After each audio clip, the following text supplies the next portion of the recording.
Hello students, welcome to our channel law criteria. और आज हम आपको 12 ऐसे प्रश्न बताने वाले हैं जो एलएलबी थर्ड ईयर के पेपर में अक्सर पूछे जाते हैं।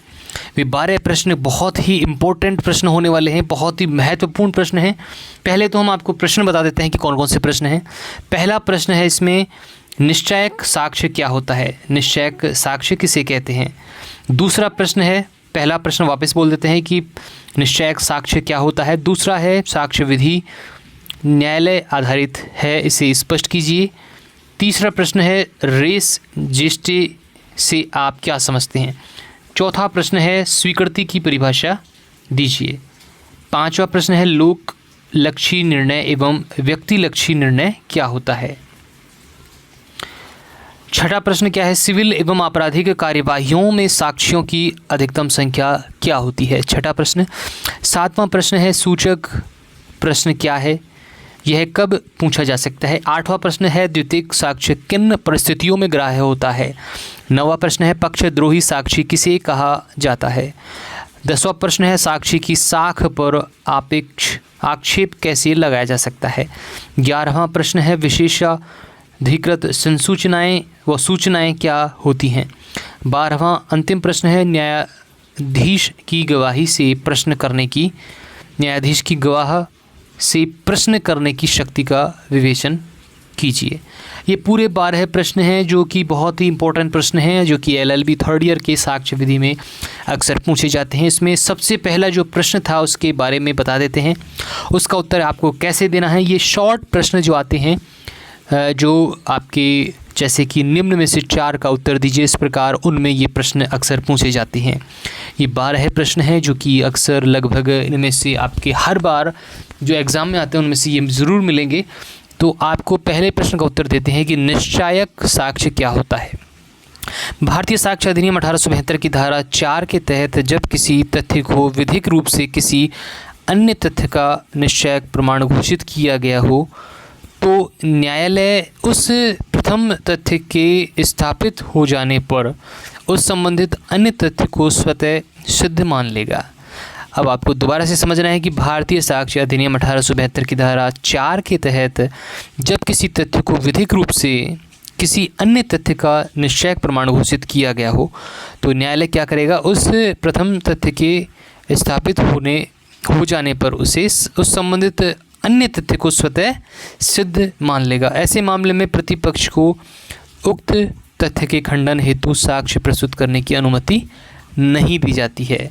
इस प्रकार निश्चायक साक्ष्य एक सर्वोच्च श्रेणी का प्रमाण है जिसे न्यायालय द्वारा अंतिम रूप से स्वीकार किया जाता है और जिसकी यथार्थता को चुनौती नहीं दी जा सकती है। दूसरा प्रश्न है इसमें, साक्ष्य विधि न्यायालय आधारित है, स्पष्ट कीजिए। साक्ष्य विधि न्यायालय अधिकृत होती है। इस सिद्धांत का तात्पर्य यह है कि साक्ष्य संबंधी नियम वही लागू होंगे जो उस क्षेत्र के विधि के अंतर्गत आते हैं जहां पर वाद विवाद की कार्यवाही संचालित हो रही है। उदाहरण स्वरूप, यदि कोई सिविल विवाद भारत में संपन्न हुआ हो किंतु उसकी सुनवाई जापान में हो रही हो तो जापान का न्यायालय जापानी साक्ष्य विधि का पालन करेगा, न कि भारतीय साक्ष्य अधिनियम का। यदि कोई अपराध जापान में हुआ है तो वह जापान के हिसाब से उस न्यायालय के अनुसार उसकी सज़ा सुनाई जाएगी। अतः यह स्पष्ट है कि साक्ष्य किस प्रकार दी जाएगी, इसे तय करने का अधिकार उस न्यायालय को है जहां कार्यवाही हो रही है। आपको समझ आ गया होगा। अब इसके बाद में आता है तीसरा प्रश्न, आता है कि रेस जेस्टे से आप क्या समझते हैं? भारतीय साक्ष्य अधिनियम की धारा 6 के अनुसार रेस जेस्टे उन तथ्यों को संदर्भित करता है जो किसी घटना विशेष से इतने अभिन्न रूप से जुड़े होते हैं कि उन्हें उस घटना का भाग माना जाता है। आपको समझ आ गया होगा, बहुत ही सरल भाषा में है। रेस जेस्टे का उद्देश्य उन तथ्यों को साक्ष्य के रूप में स्वीकार करना है जो प्रत्यक्ष विवादयक न होकर विवादयक तथ्य के साथ घनिष्ठ रूप से संबंधित हैं और उसी समय स्थल या परिस्थितियों से उत्पन्न हुए हैं। उदाहरण लेते हैं, यदि किसी हत्या के तत्काल पश्चात पीड़ित की चीख सुनने वाला व्यक्ति कुछ कहता है तो वह वक्तव्य रजिस्ट्री का भाग माना जा सकता है। ये बहुत ही अच्छा उदाहरण था। चौथा प्रश्न इसमें है कि स्वीकृति की परिभाषा दीजिए। भारतीय साक्ष्य अधिनियम 1872 की धारा 17 के अनुसार स्वीकृति एक ऐसा कथन है, मौखिक, दस्तावेजी अथवा इलेक्ट्रॉनिक रूप से, जो किसी विवादायक या सुसंगत तथ्य के संबंध में किया गया हो और जिससे यह संकेत मिलता हो कि कथनकर्ता उक्त तथ्य की स्वीकार करता है। यह कथन वही व्यक्ति करता है जिससे उस कथन की कानूनी अपेक्षा की जाती है। यह स्वीकृति हो गया। और स्वीकृति न्यायिक अथवा गैर न्यायिक, प्रत्यक्ष या परोक्ष भी हो सकती है। यह साक्ष्य का महत्वपूर्ण रूप होती है क्योंकि यह विपक्ष के कथनों को पुष्ट करने का माध्यम बनती है। अब है पांचवा प्रश्न है, लोकलक्षी निर्णय एवं व्यक्तिलक्षी निर्णय क्या होते हैं। यद्यपि भारतीय साक्ष्य अधिनियम में इन दोनों प्रकार के निर्णयों की परिभाषा नहीं दी गई है, किंतु न्यायिक व्याख्याओं के आधार पर इन्हें निम्न प्रकार समझा जा सकता है। पहला, लोकलक्षी निर्णय क्या होता है। ऐसा निर्णय जो केवल वाद के पक्षकारों पर ही नहीं अपितु समस्त समाज पर बाध्यकारी होता है। उदाहरण के लिए निष्प्रभावता, मृत्यु, दिवालियापन आदि से संबंधित निर्णय लोकलक्षी माने जाते हैं। और व्यक्तिलक्षी निर्णय क्या होते हैं। वह निर्णय जो विशेष रूप से वाद के पक्षकारों के मध्य विवाद का निपटारा करता है और जिसका प्रभाव केवल उन्हीं तक सीमित होता है। उदाहरण के लिए ऋण वसूली, अनुबंध उल्लंघन जैसे मामलों में दिए गए निर्णय। छठा प्रश्न है, सिविल एवं आपराधिक कार्यवाही में साक्षियों की अधिकतम संख्या क्या होती है। भारतीय साक्ष्य अधिनियम की धारा 134 स्पष्ट करती है कि किसी व्यक्ति को प्रमाणित करने के लिए किसी न्यूनतम या अधिकतम साक्षियों की संख्या अपेक्षित नहीं है। इसका अभिप्राय यह है कि न्यायालय किसी एक विश्वसनीय साक्षी के कथनों के आधार पर भी निर्णय दे सकता है यदि वह साक्ष्य विश्वास करने योग्य होता है। एक मामला है जिसमें साक्षी की संख्या नहीं, गुणवत्ता महत्वपूर्ण समझी गई। और सातवां प्रश्न है, सूचक प्रश्न क्या है, यह कब पूछा जा सकता है। भारतीय साक्ष्य अधिनियम 1872 की धारा 141 में सूचक प्रश्न की परिभाषा दी गई है। ऐसा प्रश्न जिसमें वांछित उत्तर निहित हो या जिसे पूछने वाला व्यक्ति जिस उत्तर की अपेक्षा करता है वह सुझाया गया हो। मुख्य परीक्षा और पुनः परीक्षा में सूचक प्रश्न केवल न्यायालय की अनुमति से ही पूछ सकते हैं, जबकि प्रति परीक्षा में इन्हें स्वतंत्र रूप से पूछने की अनुमति होती है। उदाहरण के लिए यह सही है कि आपने आरोपी को घटनास्थल पर देखा था, यह एक सूचक प्रश्न है। अब आठवां प्रश्न आता है कि द्वितीयक साक्ष्य किन परिस्थितियों में ग्राह्य होता है।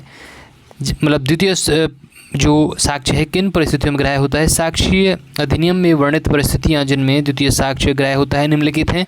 जब मूल दस्तावेज प्रतिपक्ष के कब्जे में हो और वह प्रस्तुत करने से इनकार कर रहा हो, मूल दस्तावेज खो गया हो या नष्ट हो गया हो, दस्तावेज की सामग्री को पक्षकार स्वीकार करता हो, दस्तावेज स्थानांतरण योग्य न हो या उसकी प्रस्तुति अत्यधिक असुविधाजनक हो, दस्तावेज सार्वजनिक प्रकृति का हो, प्रमाणित प्रतिलिपियां जो विधि द्वारा स्वीकृत हों। उदाहरण के लिए विवाह पंजिका की प्रमाणित प्रति ग्राह्य मानी जाती है। अब बात करते हैं, नवा प्रश्न आ गया, पक्षद्रोही साक्षी किसे कहा जाता है। भारतीय साक्ष्य अधिनियम 1872 की धारा 154 के अनुसार जब कोई साक्षी उस पक्ष के विरुद्ध साक्ष्य देता है जिसने उसे बुलाया होता है या जब वह जानबूझकर असत्य अथवा विरोधाभासी वक्तव्य देता है तो उसे पक्षद्रोही साक्षी कहा जाता है। ऐसा साक्षी से सूचक प्रश्न पूछने की अनुमति न्यायालय से प्राप्त करनी होती है। सत्यपाल बनाम का एक मामला है जिसमें पक्षद्रोही साक्षी की साक्ष्य को पूर्णतः अस्वीकार नहीं किया जा सकता, जबकि उसकी इसमें कहा गया था कि पक्षद्रोही साक्षी की साक्ष्य को पूर्णतः अस्वीकार नहीं किया जा सकता बल्कि उसके विश्वसनीय अंश को ग्राह्य किया जा सकता है। अब 10वां प्रश्न लेते हैं कि साक्षी की साख पर आक्षेप कैसे लगाया जा सकता है। धारा 155 के अंतर्गत साक्षी की साक्ष्य पर निम्नलिखित विधियों से आक्षेप लगाया जा सकता है। ऐसे व्यक्ति की गवाही से जो साक्षी को अविश्वसनीय मानते हैं, रिश्वत या किसी अनुचित प्रेरणा का आरोप लगा कर उसके पूर्व विरोधाभासी कथनों का प्रस्तुत करके आक्षेप लगाया जा सकता है। बलात्कार के मामले में अभियोगिनी के चरित्र को संदेहास्पद सिद्ध कर स्टेट ऑफ पंजाब बनाम विश्वजीत सिंह अन्य निर्णयों में इन विधियों को पुष्टि की गई है। विशेषाधिकृत सूचनाएं क्या होती हैं? विशेषाधिकृत सूचनाएं वे होती हैं जिन्हें कानून द्वारा गोपनीय माना गया है और जिन्हें अदालत में बिना पूर्व स्वीकृति के उजागर नहीं किया जा सकता है। इसका उल्लेख विभिन्न धाराओं में किया गया है। 122 के अंतर्गत धारा पति पत्नी के बीच गोपनीय वार्तालाप, 123 के अंतर्गत धारा राज्य हित में जुड़ी गोपनीय सूचनाएं, धारा 124 सरकारी गोपनीय सूचनाएं, धारा 125 पुलिस को दी गई अपराध सूचना, धारा 126 वकील और मुवक्किल के मध्य जानकारी। और सबसे लास्ट में प्रश्न आता है 12वां प्रश्न, न्यायाधीश की गवाह से प्रश्न करने की शक्ति का विवेचन कीजिए। भारतीय साक्ष्य अधिनियम की धारा 165 न्यायाधीश को यह अधिकार देती है कि वह सत्य की खोज हेतु किसी भी समय किसी भी पक्ष से किसी भी प्रकार के प्रासंगिक अथवा अप्रासंगिक तथ्य पर प्रश्न कर सकता है। हालांकि इस शक्ति का प्रयोग संयमित होना चाहिए। न्यायाधीश को अभियोजन की भूमिका नहीं निभानी चाहिए और उसके प्रश्न साक्षी को भयभीत या अपमानित करने वाले नहीं होने चाहिए। अब एक मामला था जिसमें न्यायालय ने न्यायाधीश के ऐसे व्यवहार को अनुचित माना जो साक्षी पर दबाव डालता हो। लॉर्ड डेनिंग ने कहा कि न्यायालय को सत्य तक पहुंचने के लिए शक्ति का प्रयोग करना चाहिए, न कि प्रतिपक्ष की तरह व्यवहार करना चाहिए। तो स्टूडेंट्स, आपको ये 12 प्रश्न थे जो अक्सर इनमें से प्रश्न मिलते हैं एग्ज़ाम के अंदर, और आशा करते हैं कि आपको इस प्रश्न का उत्तर, इन सभी प्रश्नों का उत्तर अच्छे से मिल गया होगा। यदि आपको समझ नहीं आया, क्योंकि मैंने बहुत ही तेज़ गति में बताया है, क्योंकि यदि मैं बहुत ही धीरे समझाता तो ये प्रश्न अभी तक पूरे नहीं होते, लगभग यह वीडियो बहुत ही लंबा जा चुका होता।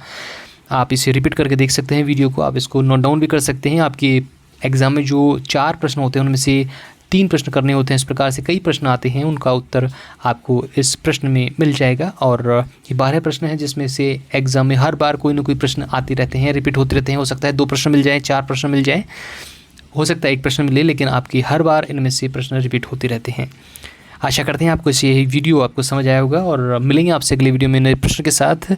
तब तक के लिए मुझे इजाज़त दीजिए। यदि आपने हमारे चैनल को सब्सक्राइब नहीं किया है तो इसे तुरंत सब्सक्राइब कर लीजिए, ताकि आपको आने वाले सभी वीडियोज़ की नोटिफिकेशन बराबर मिलते रहें। तब तक मिलते हैं आपसे अगले वीडियो में नए प्रश्न और उसके उत्तर के साथ। तब तक मुझे इजाज़त दीजिए। नमस्कार।